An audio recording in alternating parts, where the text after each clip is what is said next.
Hey Bat fans, a murdered informant, a deadly cult, and the first steps towards the Batcave. That's right, this issue of Batman Legends of the Dark Knight, issue 2, part 2 of Shaman has it all. We're talking mysticism, murder, Gotham's dark underbelly, and one of the biggest moments in Batman history. Our story begins with two Gotham City police officers, Al Kelly and Jimmy Fong, on patrol. Their routine night takes a horrifying turn when they stumble upon a ritualistic sacrifice. The perpetrators, a violent religious group known as the Chupala cult. But before they can react, Kelly is taken out and Fong barely escapes with his life. By the time the authorities arrive, the cultists have disappeared. Enter Captain James Gordon. He's on the case trying to piece together what exactly happened. But he isn't the only one interested. Bruce Wayne arrives on the scene shortly after. When Gordon summarizes the case to him, Bruce immediately recognizes the name Chupala. It was the last word spoken by the dying woman at Leslie Tompkins' clinic. This isn't a random cult. There's a connection here, and Bruce is determined to find out what it is. That night, Bruce attends an Alaskan exhibition, appearing in public with a date. But this isn't a social visit. He's there to meet Dr. Madison Spurlock, an anthropologist from Gotham University. Bruce knows Spurlock well because Bruce is the one who originally told him an ancient Native American folktale while recovering in Alaska. Spurlock, however, has taken full credit for the story, using it to boost his own career. Bruce also meets Bennett Young, Spurlock's assistant. Young seems tense, and before Bruce leaves, he gives him an urgent message. He needs to talk. Something isn't quite right. Bruce doesn't waste any time, and later that night he suits up as Batman and heads into Gotham Central Hospital to check on the injured Officer Fong. As he listens, he hears Fong muttering something, possibly a clue. But he's not alone. On the rooftop, a group of Chupala cultists are lying in wait, preparing to finish the job and silence Fong for good. Batman takes them on in a brutal fight and quickly apprehends them, leaving them tied up for the police. Batman isn't just brawling, he's investigating, and back at Wayne Manor he examines the cultists' belongings, among them stacks of money and an unknown drug. But before he can dive deeper, he faces resistance from an unexpected source, Alfred. Alfred disapproves of Bruce using one of the manor's oldest rooms as a makeshift crime lab, but this disagreement actually leads to one of the most important moments in Batman history. The two head outside to explore the caves beneath Wayne Manor, and Bruce discovers a mass cavern beneath his home. Right then and there, he decides that will be the base for his future operations. Ladies and gentlemen, the Batcave is born. Before Bruce can process his discovery, he gets an urgent phone call. Bennett Young needs to meet him immediately. He rushes to the exhibition, but when he arrives, he finds Young on the floor dying. His last words? Batman, someone got to him first. The stakes are rising, and Batman is now in the crosshairs of something far bigger.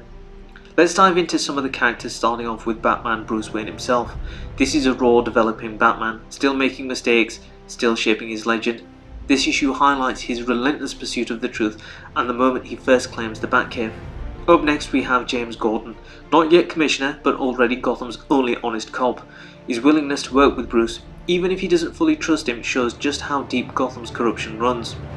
Then of course we have Alfred Pennyworth. Alfred is the voice of reason, always questioning Bruce, but always supporting him. Without his pushback, would Bruce have ever found the Batcave?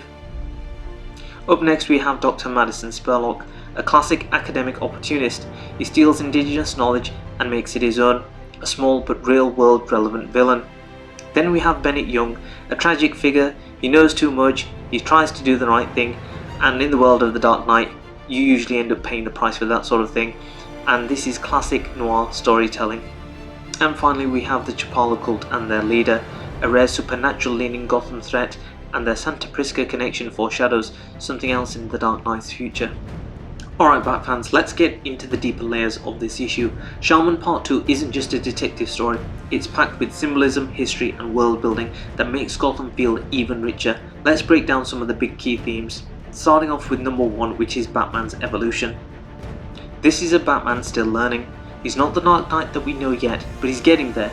He's sharpening his detective skills, learning how to track hidden threats, and even stumbling across his greatest tool, the Batcave. Every mistake, every case is sharpening him into Gotham's future protector. Another key theme is mysticism versus realism. One of the coolest parts of the story is how it blends supernatural horror with grounded crime drama. The Chupala cult feels mystical, almost demonic, but Batman's approach is rational and evidence-based. This issue plays with that contrast. Is there real mysticism at work, or is all this just fear and manipulation? We also have this theme of cultural exploitation. With Dr. Spurlock, he's an opportunistic anthropologist.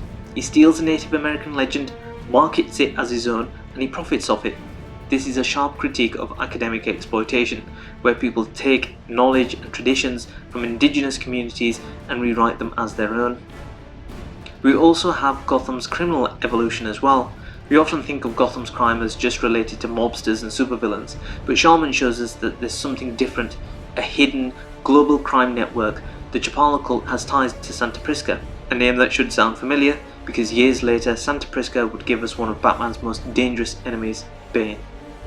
And then finally, of course, we have the corruption of Gotham. Even in his early career, Gotham's corruption is everywhere. The police can't stop it, and the few good cops like Gordon are outnumbered. This issue reinforces why Batman is needed in the city of Gotham. Let's talk about some of the artwork. So right from page 1, Shaman embraces hardcore noir visuals. Gotham feels dark, wet and dangerous. Ed Hannigan's layouts make every rooftop scene feel cinematic, and John Beatty's inking gives us those deep shadows that scream classic crime thriller. We also have very expressive characters. The characters' expressions are on point. Bruce looks determined, but he still looks human. Gordon looks frustrated but focused, and the Chapala leader is terrifying with that cold, unfeeling gaze. The colour work is brilliant.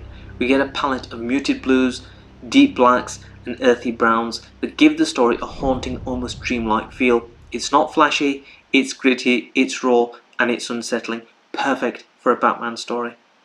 So why should you read Shaman Part 2? Because it's not just another Batman case, it's a milestone.